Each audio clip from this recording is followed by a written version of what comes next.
Je pense qu'on peut commencer cette émission en faisant un point très clair sur la situation militaire en Ukraine aujourd'hui. Où en sont les forces de part et d'autre?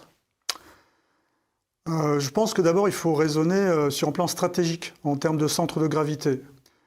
Globalement, j'ai travaillé d'ailleurs là-dessus avec Régis de Castelnau lors de notre dernière émission sur YouTube. C'est important de partir des notions de centre de gravité de chaque belligérant, c'est-à-dire les centres de pouvoir et de puissance, puisqu'ils vont chercher à les attaquer mutuellement, mais également à les défendre quand c'est leur centre de gravité. Et je pense qu'il y a deux centres de gravité qui en ce moment sont assez prégnants dans le conflit. C'est un, la ressource humaine mobilisable et mobilisée des Ukrainiens, et deux, le front maritime et surtout la péninsule de Crimée pour les Russes.